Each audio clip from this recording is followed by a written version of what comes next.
अस्सलाम वालेकुम, कैसे हैं आप सब। उम्मीद है कि खुश होंगे और सेहतमंद होंगे। मेरी वीडियो को देखने से पहले प्लीज़ सब्सक्राइब कर दीजिए और लाइक का बटन दबा दीजिए और मेरी न्यू वीडियो की नोटिफिकेशन के लिए बेल आइकॉन का बटन दबा दीजिए। अगर आप कुछ डिफरेंट पढ़ना चाहते हैं, कुछ इंटरनेशनल पढ़ना चाहते हैं, तो मेरे पास बुक की कुछ कलेक्शन थी जो मैं आप लोगों के साथ शेयर करना चाहती हूँ। मैं ज़्यादातर बुक जो है वो लाइब्रेरी से परचेज़ करती हूँ और कोई पसंद आ जाती है तो मैं उसको बाय कर लेती हूँ। अगर आप बहुत अच्छा थ्रिलर पढ़ना चाहते हैं, सस्पेंस, मर्डर, क्राइम, तो द विस्पर दोनातो करीज़ी की जो है बहुत ज़बरदस्त है। आप इसको आपकी चॉइस हो सकती है, ये बहुत ज़बरदस्त है। मैंने इसको पढ़ा है। दोनातो करीज़ी जो है वो इटालियन राइटर हैं जो कि सिर्फ थ्रिलर और क्राइम्स के और मर्डर के बारे में ही लिखते हैं। कुछ राइटर होते हैं जिनका अपना एक टैलेंट होता है, उसके ऊपर वो फोकस करते हैं, तो ये राइटर भी उन्हीं में से एक हैं। द विस्पर इन्हीं की और the girl in the fog भी इन्हीं की और the Hunter in the dark, ये तीनों बुक्स जो हैं, अगर आप बेस्ट थ्रिलर, बेस्ट सस्पेंस पढ़ना चाहते हैं तो इनको चूज़ कीजिएगा। द विस्पर इज़ बेस्ट, बहुत ज़बरदस्त बुक है, बहुत अच्छी बुक है और एंडिंग इसकी बिल्कुल शॉकिंग कर देने वाली थी। अगर कम टेंस थ्रिलर पढ़ना चाहते हैं, सस्पेंस, मर्डर, क्राइम, तो लार्स कैप्लर को आपकी चॉइस हो सकती है। The number 1 international best seller हैं, 10 मिलियन बुक्स इनकी सोल्ड हो चुकी हैं। स्वीडिश ये राइटर हैं, लेकिन ये जो हैं इनका भी इंग्लिश में तर्जमा इनकी फिक्शन बुक्स, नावल्स का किया जाता है। उसके अलावा अगर आप हॉरर की तरफ दिलचस्पी है, क्लासिक हॉरर, अच्छा हॉरर पढ़ना चाहते हैं, तो आप स्टीफन किंग को चूज़ कीजिए। यकीनन बहुत से लोग इनको जानते होंगे, इनकी मूवीज़ भी देखी होंगी। इट के ऊपर भी मूवी बन चुकी है, हॉलीवुड ने बना चुके हैं।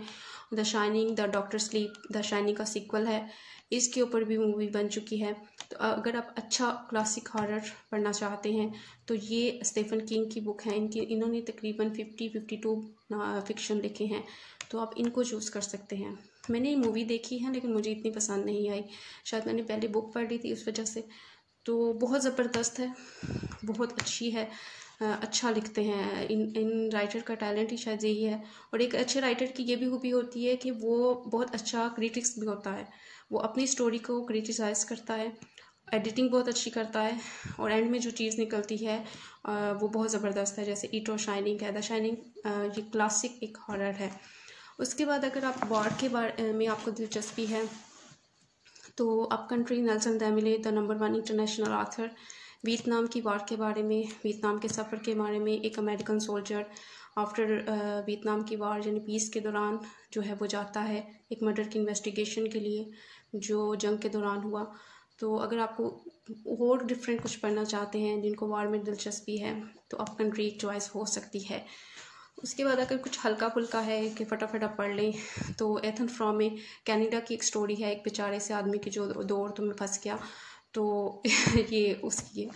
उसके बाद लाइंग इन द वेट है, जिसका मैं जब एडिशन देखती हूँ तो मुझे ये बिल्कुल पसंद नहीं आता, क्योंकि जब मैंने लाइब्रेरी से ली थी उसका एडिशन बहुत ज़बरदस्त था, उसकी जो बुक थी, कॉपी थी, वो बहुत अच्छी थी।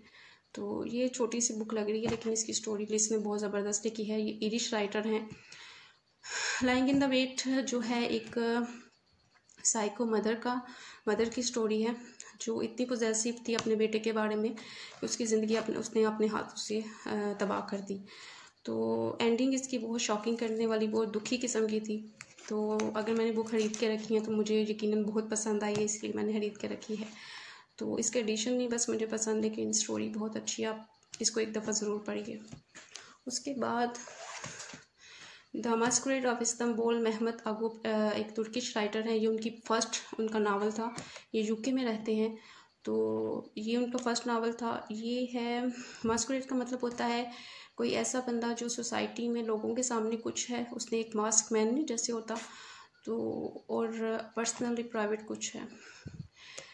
ये मॉडर्न तुर्की और इस्लामिक तुर्की के दरमियान फंसे हुए बच्चे, उनकी नस्ल, उसकी सफरिंग की स्टोरी है। और अगर आप फर्स्ट टाइम कुछ इंग्लिश में पढ़ना चाहते हैं तो ये आप लोगों की चॉइस हो सकती है, क्योंकि ये बहुत सिंपल, उन्होंने इंग्लिश और बहुत सिंपल लैंग्वेज इसमें इस्तेमाल की है, कोई ज़्यादा कॉम्प्लिकेटेड नहीं है जैसे स्टीफन किंग की है या विस्पर की है। तो आप इसको पढ़ सकते हैं, अच्छी स्टोरी है, कुछ सीखने को ही मिलता है। उसके अलावा जो है जल्दी से मैं माता हाड़ी के बारे में बताऊंगी। माता हाड़ी जो थी इनकी जो लाइफ थी, ये बायोग्राफी है। माता हाड़ी एक रियल करेक्टर है। अगर आप रियल फिक्शन पढ़ना चाहते हैं तो माता हाड़ी की बायोग्राफी पढ़ लें। द कंट्रीब्यूशन लाइफ है। वर्ल्ड वार 1 में ये मोस्ट फेमस सपाई थी फ्रांस और जर्मनी के दरमियान।